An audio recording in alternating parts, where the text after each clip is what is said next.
மக்கள் வாழ முடியாத ஒரு நிலைமை. கடைசியா 3 பேரை அரெஸ்ட் பண்ணியிருக்கிறாங்க. 21-year-old Harjot Singh, 21-year-old Dayajit Singh Billing and 19-year-old Taranveer Singh. நாளைக்கு 2 எக்ஸ்டோர்ஷன் கேசஸ். போன மாதம் மட்டும் 47 cases. My kids are scared, my family's scared, the whole neighborhood's scared. Special task force போட்டுமே இவங்களை கட்டுப்படுத்த முடியவில்லை. ஏன் இந்த கம்யூனிட்டிக்குள்ள மட்டும் இது நடக்குது? Because police and governments are failed to protect us and we have to protect our families, our home and போன மாதம் மட்டும் 15 பேரை அரெஸ்ட் பண்ணியிருக்கிறாங்க. ஆனால் 15 பேருமே அசைலம் கிளைம் பண்ணிட்டாங்க. யாரு இதை செய்கிறது? Same thing to my community, the South Asian community.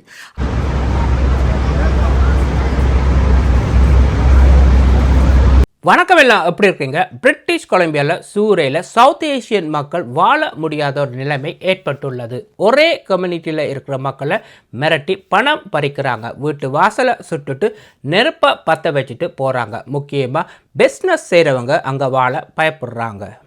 Coming here on a working day, on a rainy day, standing as a sport to end the menace which is we all are facing.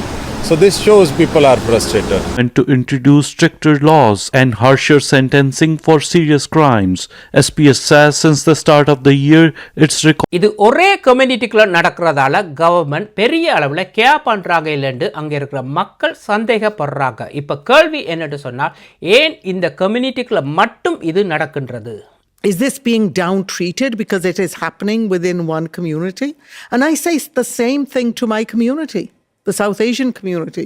I say to them, it's a question we have to ask as well.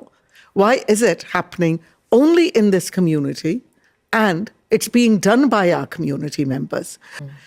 At the same time, if you're going to get a handle on this, you need to bring in experts who are used to dealing with this, high level of intelligence. கடைசியா 3 பேரை கைது செய்திருக்கிறாங்க. சுட்டுட்டு வீட்டு வாசலுக்கு முன்னால் சுட்டுட்டு தப்பி ஓடும் பொழுது. ஆனால் இது வெறும் 3 பேர் அல்ல.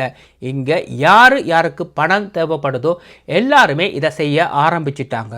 இங்கே என்ன நடக்குது சொன்னால், ஒரே கம்யூனிட்டிக்குள்ள மிரட்டி பணம் பறிக்கிறாங்க. அங்கே இருக்கிற பிஸ்னஸ் பீப்புள் எல்லாமே அட்வர்டைஸ்மெண்ட் போர்டுகளை கலட்டிடுறாங்க. இன்க்ளூடிங் ரியல்டர்ஸ், மோர்கேஜ் புரோக்கர் எல்லாரும் சேர்த்து ஃபோன் நம்பர் எல்லாத்தையுமே இப்போ ரேஸ் பண்ணுறாங்க. பப்ளிக்கில் தெரியாத மாதிரி பிள்ளைகளை தனியை வெளியில் அனுப்ப பயப்படுறாங்க. அதே நேரத்தில் வீட்டு வாசலுக்கு முன்னால் நிற்க பயப்படுறாங்க.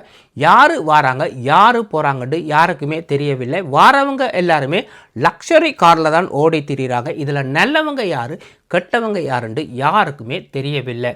வீடுகளை பார்த்தீங்கன்னு சொன்னால் எல்லா கண்ணாடிகளுமே இப்போ புல்லட் ப்ரூஃபில் செய்ய ஆரம்பிச்சிட்டாங்க. அதே நேரத்தில் வீட்டுக்கு உள்ள கண்ணாடிக்கு முன்னாடி நிற்க வேணாம்னு கூட சொல்கிறாங்க.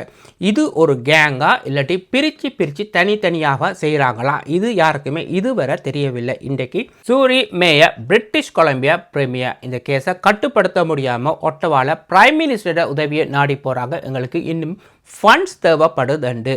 இன்றைக்கு இந்த கேங்கை பிடிக்கிறதுக்கு நீங்கள் ஒரு சின்ன டிப்பை வழங்கினா உங்களுக்கு $250,000 ரிவார்ட் வழங்கப்படும். அது மட்டும் இல்லை, 2 மாதத்துக்கு முதல்ல ஒரு ஸ்பெஷல் டாஸ்க் ஃபோர்ஸை இவங்க உருவாக்கினாங்க இவங்களை பிடிக்கிறதுக்கு. இவங்க எப்போ இந்த டாஸ்க் ஃபோர்ஸை உருவாக்கினாங்களோ அண்டையிலேருந்து இந்த கேஸ் கூடிக்கொண்டே போனது வழியே குறையவே இல்லை. Nearly 2 months after BC launched an extortion task force, brought in federal support and boosted police funding, the problem persists. In fact, many say it's gotten worse. இது ஒன்றும் புதுசல்ல. சூரிக்கு தொடர்ந்து 3 வருடங்களாக இது நடந்து கொண்டு தான் இருக்குது. இப்போ லேட்லியாக பார்த்தீங்கன்னு சொன்னால் போன வருடம் தான் இது பெருசாக ஆரம்பித்தது. ஒரு ரேடியோ ஸ்டேஷன், பஞ்சாப் ரேடியோ ஸ்டேஷனை டார்கெட் பண்ணியிருக்கிறாங்க. ஒரு மாதமாக காசு கேட்டு மிரட்டி இருக்கிறாங்க. கொடுக்க மறுத்ததால் ஸ்டேஷனுக்கு முன்னால் சுட்டுட்டு போயிருக்கிறாங்க முழு கண்ணாடி எல்லாமே. ஆனால் இவங்க கேட்ட பணம் $1 million. So you can see where the bullet holes came through the glass, through the metal, and then right into the studio. Ginny Sims is a Punjabi radio talk show host in Surrey. Her radio station was hit by bullets in an extortion case last fall. No one was hurt, but she says the rash of shootings have left the South Asian community paralyzed. ஒரு சாதாரண பிளம்பரை மிரட்டி இருக்கிறாங்க காசு கேட்டு. எப்படி இவங்க அந்த பிளம்பரை மிரட்டினாங்கன்னு சொன்னால் அந்த பிளம்பரோட வேனில் வந்து அட்வர்டைஸ்மெண்ட் ஃபோன் நம்பர் எல்லாம் இருந்தது. ஹோம் அண்ட் இண்டஸ்ட்ரியல் சர்வீஸ்னு சொல்லி அந்த கீழே இருக்கிற ஃபோன் நம்பருக்கு கால் பண்ணி $100,000 கேட்டிருக்கிறாங்க மிரட்டி. Then I was talking to a plumber who said he had his van wrapped with the name of his company.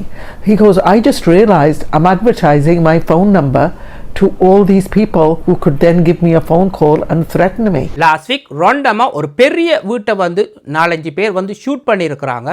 ஆனால் இப்போ அங்கே இருக்கிறவங்க நல்ல அலர்ட் ஆகிட்டாங்க, எந்த நேரமுமே யாருக்கும் எதுவும் நடக்கலாம்ண்டு. அந்த வீட்டுக்குள்ளே இருந்தவங்க என்ன செய்திருக்காங்க சொன்னால் அவங்களும் கன் எடுத்து இவங்களுக்கு திருப்பி ஷூட் பண்ணியிருக்கிறாங்க. கேட்டதுக்கு எங்களை நாங்கள் தான் ப்ரொடெக்ட் பண்ண வேணும், இந்த போலீஸை நம்பி பிரயோசனமே இல்லை என்று. So I don't feel safe. So yeah, I mean, it's just alarming what's happening. Police are not taking any action to get these things settled down. Since the start of 2026, Surrey has seen an average of 2 extortion cases reported per day, some of them violent. Last weekend, police say people inside a house that was targeted allegedly shot back in self-defense.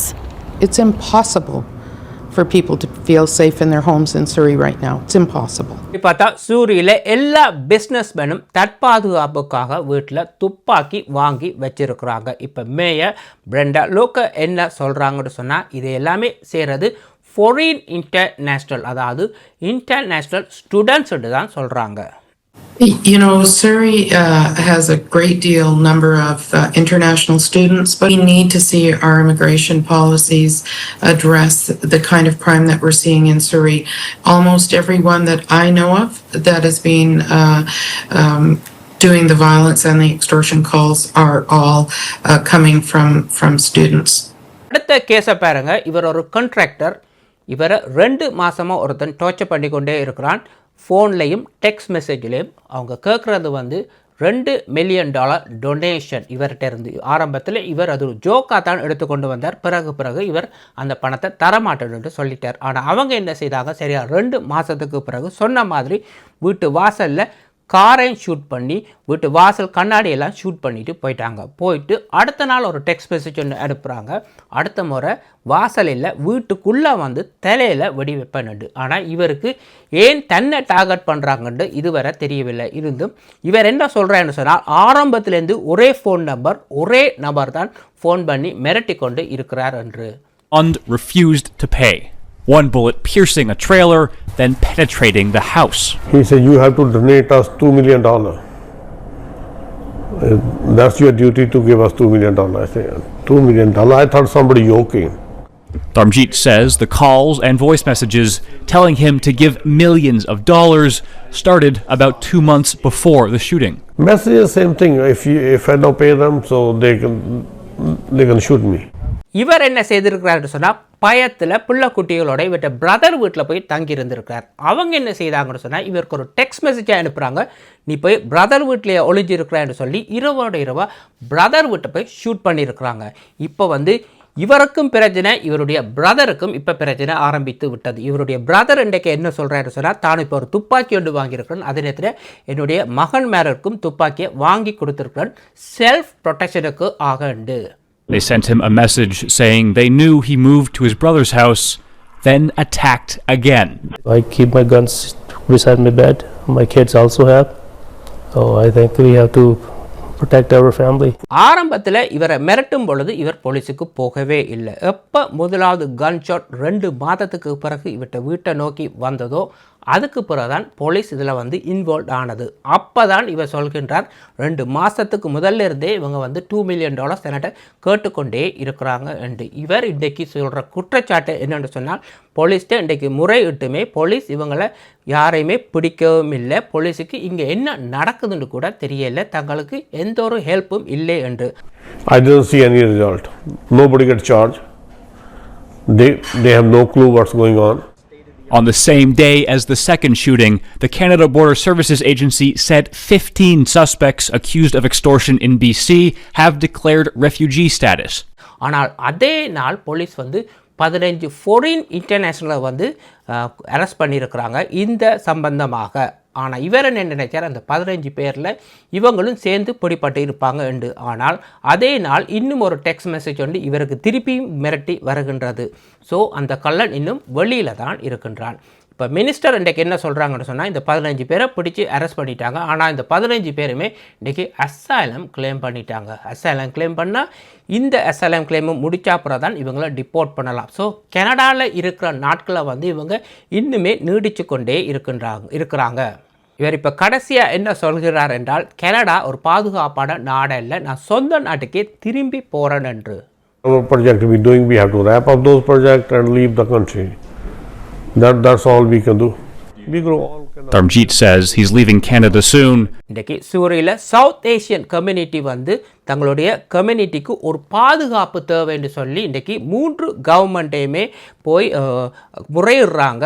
அதே நேரத்தில் வந்து protest பண்ணுறாங்க. ஒரு சில நேரங்களில் ஈவினிங்கில் வீக்கெண்ட்ஸில் வந்து protest பண்ணுறாங்க. தங்களுக்கு பாதுகாப்பு வேணும், தங்களுடைய கம்யூனிட்டியை நீங்கள் வந்து கவனிக்கிறீங்க இல்லை என்று.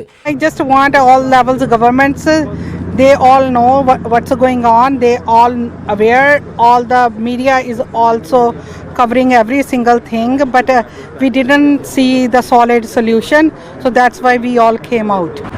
இப்போ இதில் ஒரு சிலர் என்ன சொல்கிறாங்கன்னு சொன்னால், கொடுத்து பழகிட்டீங்க. அதாவது ஆரம்பத்தில் இப்படி மிரட்டி காசு கேட்கும் பொழுது பயத்தில் நீங்கள் போலீஸுக்கு போகாமல் உங்களோட பிள்ளைகள் உங்களோட பிஸ்னஸ்ன்னு பார்த்து நீங்கள் காசை கொடுத்து பழகினதால தான் இன்றைக்கி போகிற வாரவன் எல்லாமே மிரட்டி காசை கேட்குற நிலைமையில் நீங்கள் கொண்டு வந்துட்டீங்க. இதில் வந்து பிடிப்படுறவங்க எல்லாருமே 20, 21, 22 வயது. ஆனால் ஓடுற கார்கள் எல்லாமே 200,000, 300,000 ஸ்போர்ட்ஸ் காரை தான் ஓடுறாங்க. கடைசியாக பிடிப்பட்டவர் வந்து $350,000 ஸ்போர்ட்ஸ் காரில் வந்து தான் இவர் பிடிப்பட்டு உள்ளார். ஸோ பணம் வந்து இவங்க கொள்ளையடித்து சேர்த்துக்கொண்டே போகிறாங்க. ஆனால் வந்து முக்கியமாக வந்து இதில் யார் இதில் ஈடுபடுறாங்கன்னு சொன்னால், இன்டர்நேஷ்னல் ஸ்டூடெண்ட்ஸ் தான். ப்ரைவேட் காலேஜஸ் ஆரம்பித்து இந்த ஸ்டூடெண்ட்ஸை கூப்பிட்டு பிஸ்னஸ் செய்தீங்க. இன்றைக்கி உங்கள்கிட்டே அவங்க பணத்தை பறிக்கிற நிலைமையில் கொண்டு வந்து முடிச்சிட்டீங்க. இப்போ கேள்வி என்னென்னு சொன்னால், எவ்வளோ கம்யூனிட்டி இருக்குது, ஏன் ஒரே கம்யூனிட்டிக்குள்ளே இது நடக்கின்றது? மறக்காமல் கமெண்ட் பண்ணுங்கள். இன்னும் ஒரு வீடியோவில் சந்திக்கும் வரை நன்றி, வணக்கம்.